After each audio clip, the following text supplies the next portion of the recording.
Bom dia. No, boa tarde. It's evening. The sun is almost going down.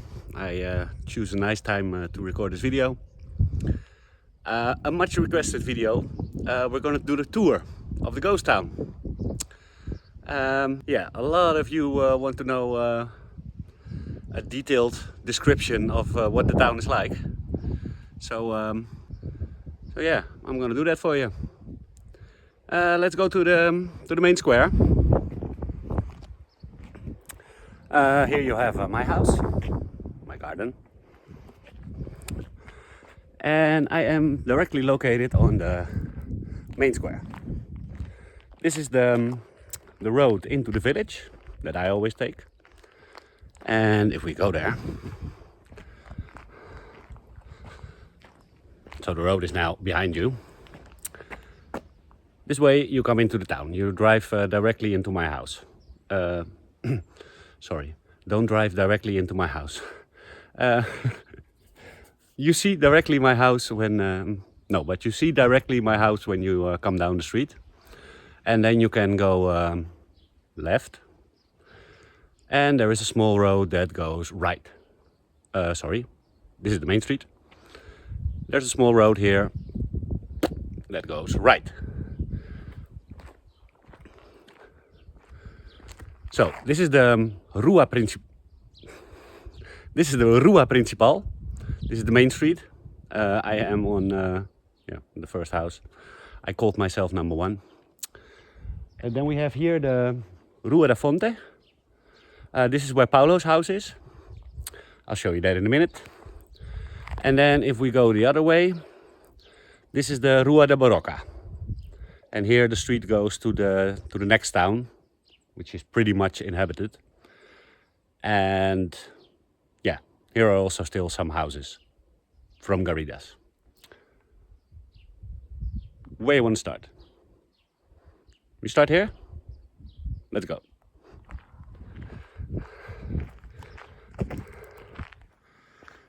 So this is the Rua de Boraca.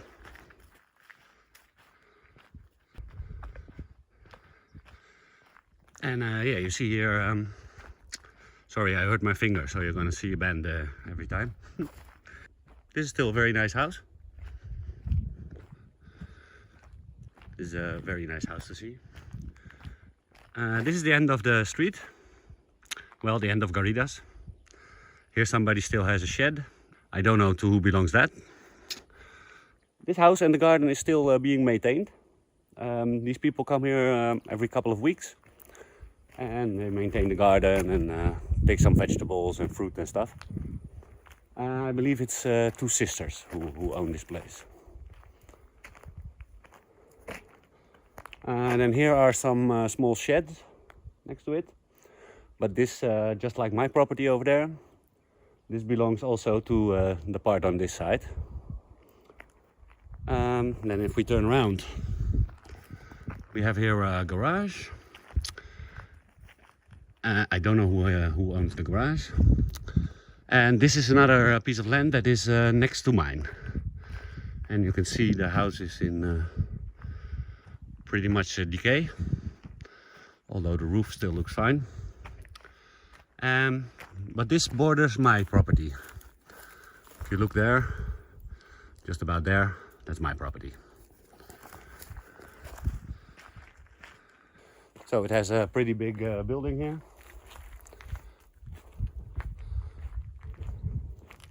And we are in the process of finding out to who this belongs. Probably the former owner of my house would know this. Mainly because the grass needs to be cut. Because I'm living here now.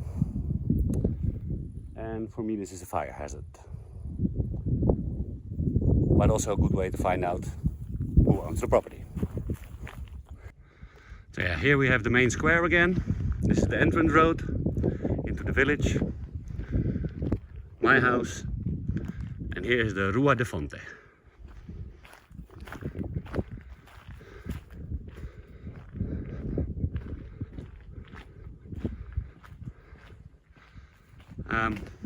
Let's start in the back.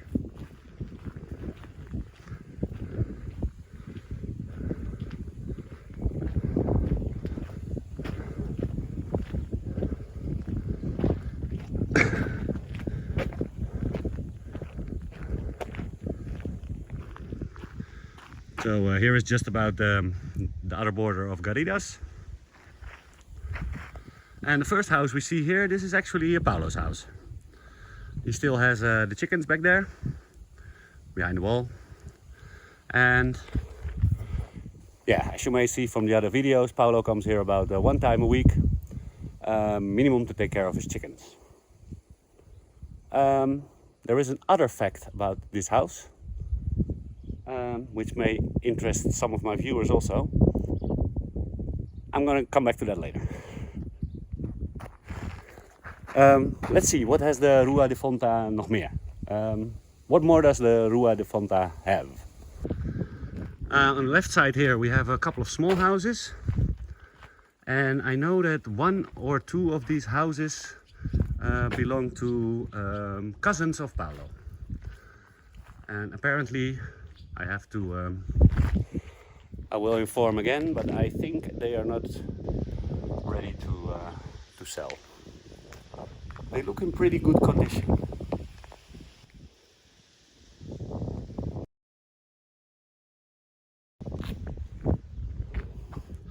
Okay, and then we have here the next house on the right side. This house belongs to an older Portuguese man. Paulo says he also has a wife, but I haven't seen the wife. And they come here for holidays sometimes. They have a carport there. This house, I have also been inside. He showed me when he was here one time. I met him, and he showed me the inside of the house, what it was like. Very basic.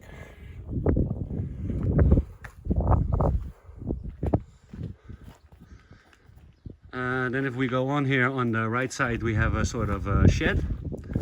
And I think this shed belongs to this house. It's also a little bit, it's connected to the other house here. And it has a little bit the same size. And it also comes with a garage. So that is the Rua da Fonte. Yeah, the only street we have left is the main street. You know my house? Let's see what's on this side first. So here we have another piece of garage. And I think this shed, I need to check the papers. There is a whole drawing of the city map, and you can see which property belongs to which, or which properties belong together. I think this belongs also to the last house on the Rua de Fonte. This garage, however, is from Paulo, and his house and his garden is back here. Then we have here sort of 3 ruins in decay. This is also a one property, and it comes with an acre of land on the other side. This might be something that is for sale in the future. Still working on that. And then we have a whole couple of small houses on this side. They don't have much of a garden. It's more like only a house. It's all urban. Somebody's garage. Another small house here in between. Also in very much decay. And this garage belongs to the house that is behind here. You can see that here on the drone image. So that house only has entrance through the garage. And then we have here another piece that is in full decay.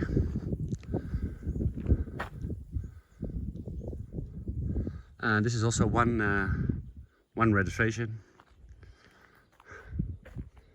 And then we have here a 2-story house where a lot of stuff fell off, as you can see.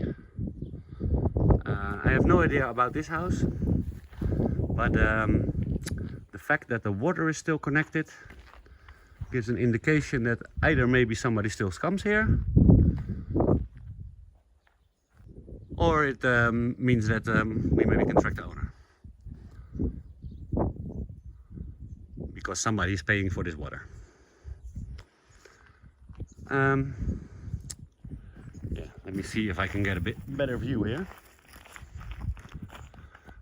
So this was the other house, and then we have here also this part.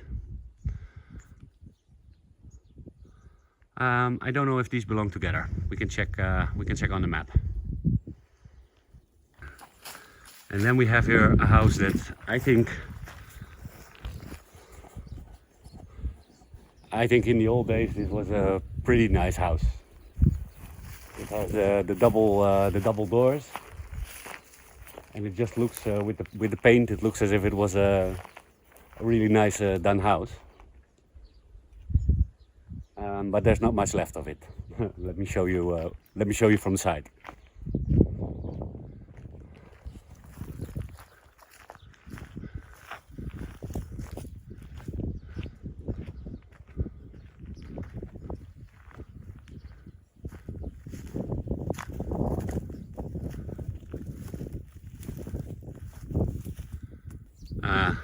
It's all gone.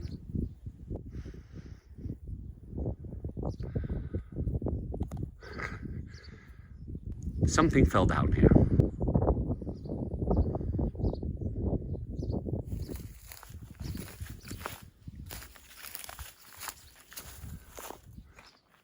Next to that house is a small shed. And this small shed I believe belong to this house. Although I'm not quite sure. Oh no, this was a separate house, sorry. This one belongs to here, this was a separate house. And then there is this house.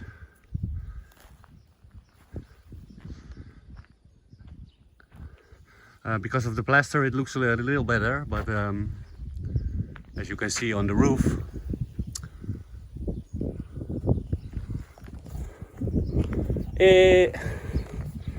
it also needs some fixing. Okay, now this is also sort of a little square. Yeah, square. Because here also goes the road this way. But there's not much there. Ooh, nice sunshine. Can we get the focus? Thank you.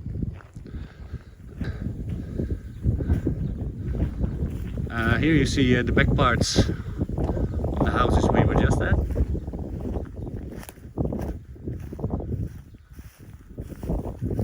Hey, another trailer.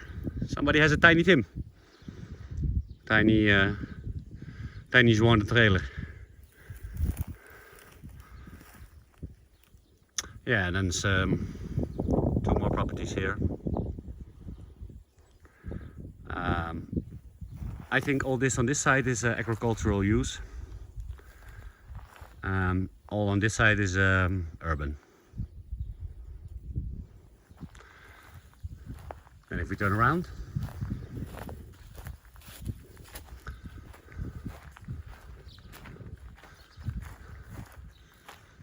here we have also a house. Not much roof left. And it's kind of a jungle inside.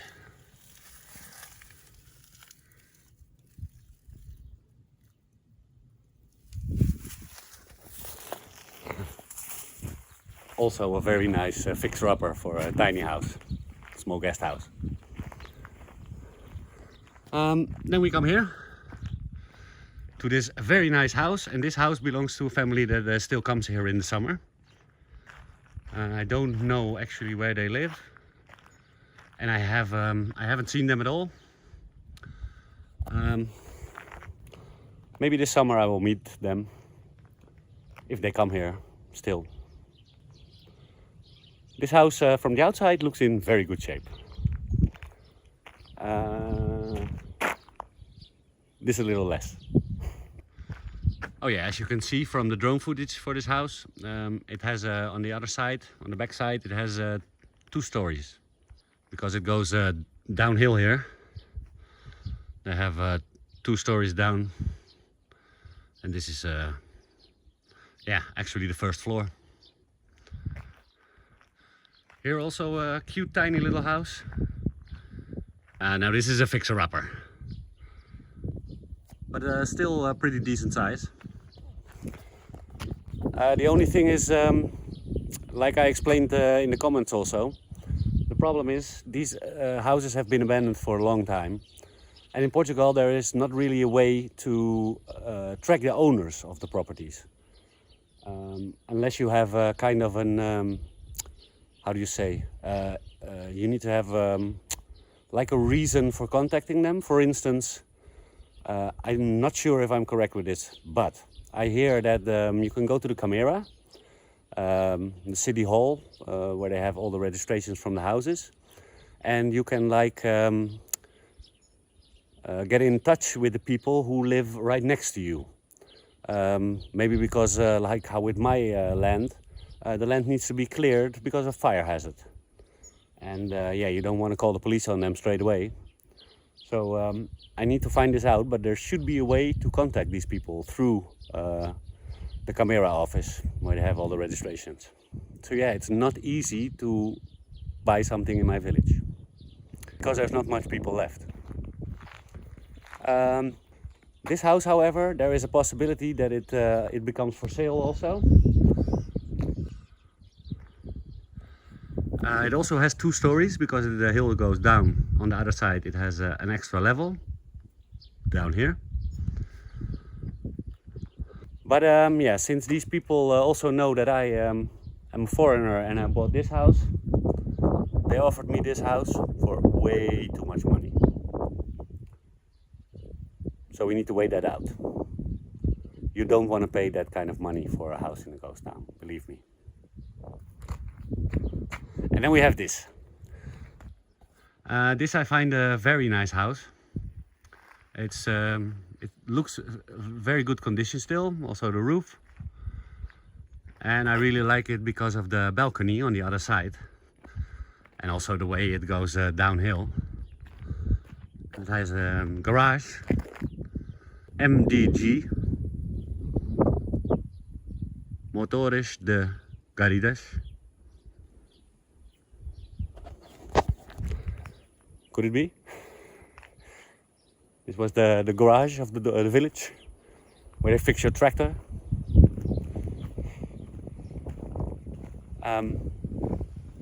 Maybe this could also be the initials of the owner, but everybody in this town is called Rodriguez. So I don't know why then there would be a G at the end. So this was the balcony I was talking about.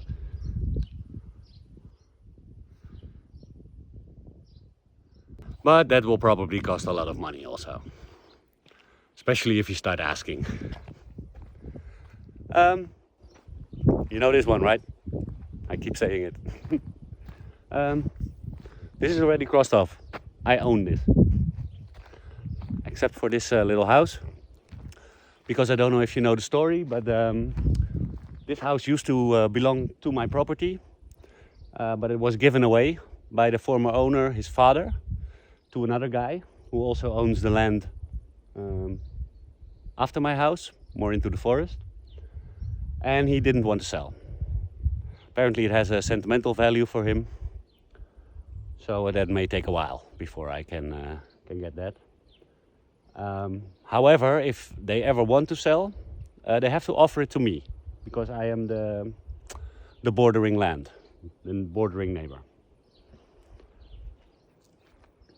Yeah, then we go to the other side of the village. So first we did this side, and now we're gonna do this side backwards. Here are 2 houses. They are joined together. This house is from a family that also visits in the summer. They live in Lisbon, I think. And this house was sold a couple of years back to somebody. But he never been here. This is all what I hear from the stories, huh? So bear with me, could be a little different. But apparently this was sold. This I was told by the former owner of my first land. Yeah, and this is the way you get the information about who owns what in this village and what is the history. Because a lot of people left. And yeah, here and there you can pick up still a little bit of this information. But yeah, it's hard. If you buy something, yeah, then you know you have a connection and you probably can get some more information about what else is in the area and who was here and who might own certain stuff. So we just went to those houses. There is also a ruin there. You see the point of the roof. I never looked into this, who it belongs to. And then there's a whole empty part. Somebody started building here something. Maybe a city wall. Oh no, it was probably a shed. Fully overgrown.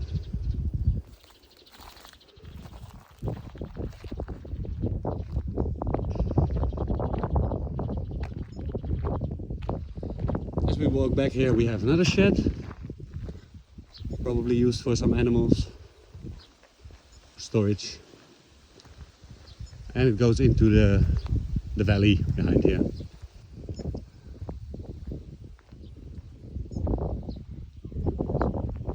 Then we have here a funny green small house. I don't know if you can see it, but the wall has it's a little pregnant here. The wall is coming out this way. But for the rest, it's still a very cute little house.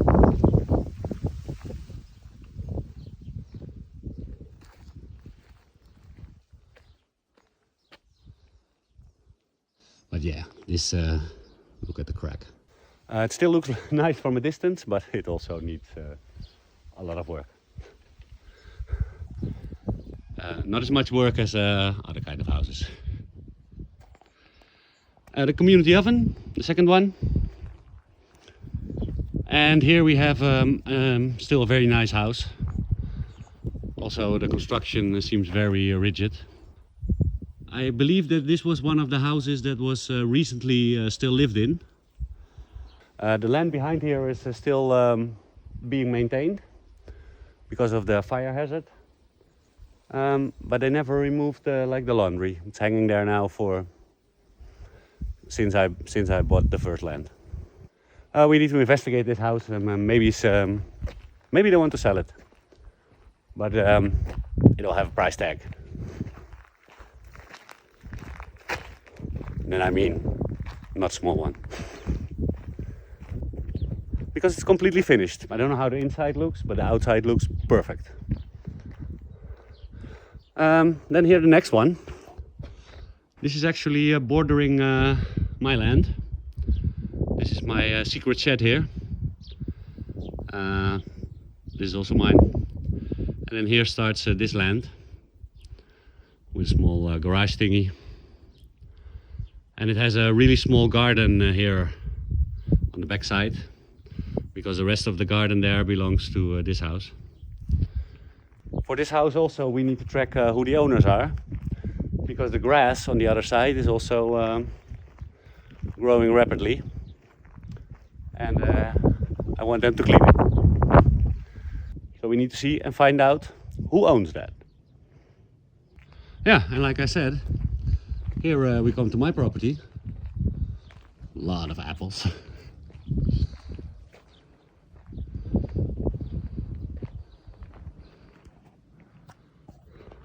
Yeah, and that concludes the ghost town tour. So yeah, you can see there is a lot of ruins in the village, and a lot can be done here. But it's hard to track down the owners to see what is for sale.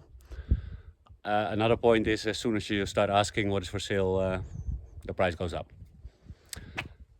So we just need to wait and see who might drop by and see who might be interested in donating some properties to me. Just kidding. Hope you enjoyed the ghost town tour. Here from the central square again. If you like this video, give it a like. If you like my channel, subscribe to my channel. I see a lot of my viewers are not subscribed.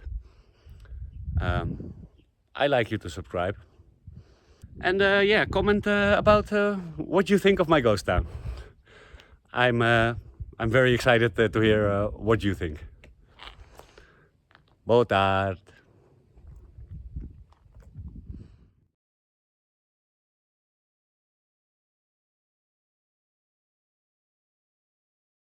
Thank you for watching another video of the Portugal project.